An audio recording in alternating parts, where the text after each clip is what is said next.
भूदान और ग्रामदान।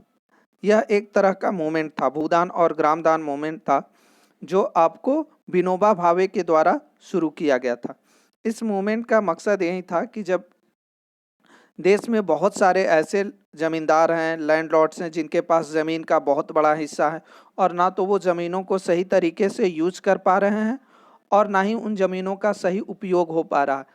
देश की जिस तरह से पॉपुलेशन है, इस तरह के नीड्स को पूरा करने के लिए ये ज़रूरी है कि उन सभी ज़मीनों का उपयोग किया जाए, उन पे एग्रीकल्चरल एक्टिविटीज़ की जाए, ताकि ज़रूरतमंद लोगों को भी उनके नीड्स की पूर्ति हो सके और कंट्री का जो बड़ा रिक्वायरमेंट है एग्रीकल्चरल प्रोडक्ट्स का, उस नीड्स को भी पूरा किया जा सके। इसीलिए ये जो है एक मूवमेंट स्टार्ट किया गया था, जिसे ग्रामदान या भूदान के नाम से जानते हैं।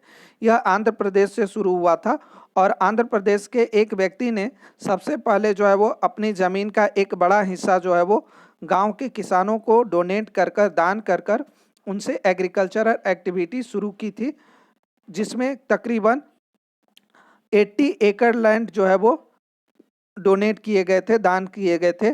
और दान करने वाले व्यक्ति का नाम था रामचंद्र रेड्डी, और इन्हीं के द्वारा सबसे पहला दान दिया गया और यही जो है वो भूदान या ग्रामदान मूवमेंट के नाम से जाना जाता है। इसमें किसी तरह की जो है वो कोई विशेष लड़ाई नहीं थी, किसी तरह का कोई विद्रोह नहीं था, किसी तरह का जो है कोई कॉन्फ्लिक्ट नहीं था और ना ही किसी तरह के जो है वो खून खराबे की बात थी, कोई खतरे की बात नहीं थी। इसीलिए इस मूवमेंट्स को ब्लडलेस रिवॉल्यूशंस के नाम से भी जाना जाता है।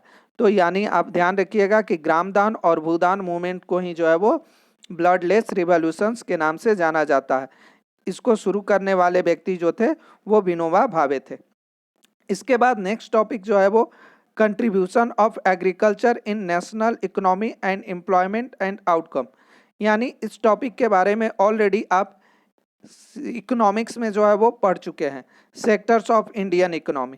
अगर हम एग्रीकल्चर सेक्टर्स की बात करें तो एग्रीकल्चर सेक्टर्स का हमारे देश में जो है वो कई वर्षों से देखने को मिल रहा है कि कंट्रीब्यूशन जीडीपी में कंप्लीट जो है वो घटता जा रहा। मैन पावर भी जो है वो इससे मूव कर कर सेकेंडरी और टर्सरी सेक्टर्स में जा रहा और जीडीपी में भी जो इसका कंट्रीब्यूशन घटते जा रहा। यह एक कॉमन डाटा है, इससे आप कैलकुलेट कर सकते हैं। जैसे कि अगर हम दूसरे एग्जाम्पल्स लेकर बात करें तो आपको ध्यान होगा कि 1970s के आसपास जो है वो हमारी कंट्री में टोटल मैन पावर का तकरीबन जो है वो 65% जो है वो एग्रीकल्चर में इन्वॉल्व था, जबकि अगर हम आज 2020 की बात करें तो ये परसेंटेज घट कर जो है वो 50% के आसपास हो गया। यानी मैन पावर घटना शुरू हो गए, यानी प्राइमरी सेक्टर यानी एग्रीकल्चर्स में जो हमारा एम्प्लॉयमेंट था वो घटता जा रहा। दूसरी तरफ जीडीपी में कंट्रीब्यूशन जो था एग्रीकल्चर्स का वो भी घटता जा रहा, क्योंकि अगर हम 70s की ही बात करें, 1970s की ही बात करें तो उस समय हमारे जीडीपी में जो है वो एग्रीकल्चर्स का कंट्रीब्यूशंस लगभग 50% के आसपास हुआ करता था, जबकि आज के डेट में अगर हम बात करें तो ये घटकर जो है वो 14% हो गया है 2020 में।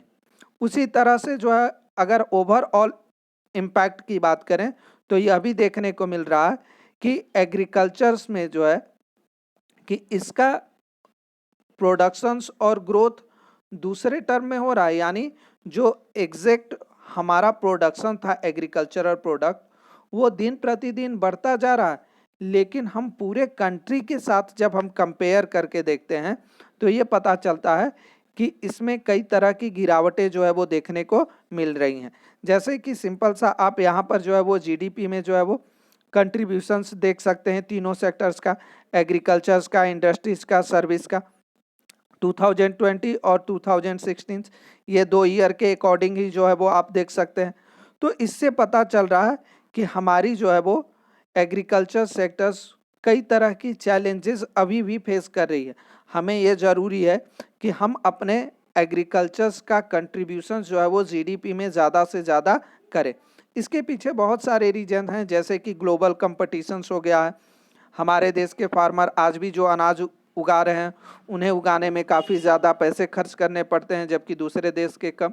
तो इस तरह की कई समस्याएं हैं और इन समस्याओं को ध्यान में रखते हुए जो है वो गवर्नमेंट बहुत सारे स्टेप भी ले रही है और उनके अकॉर्डिंग काम भी कर रही है।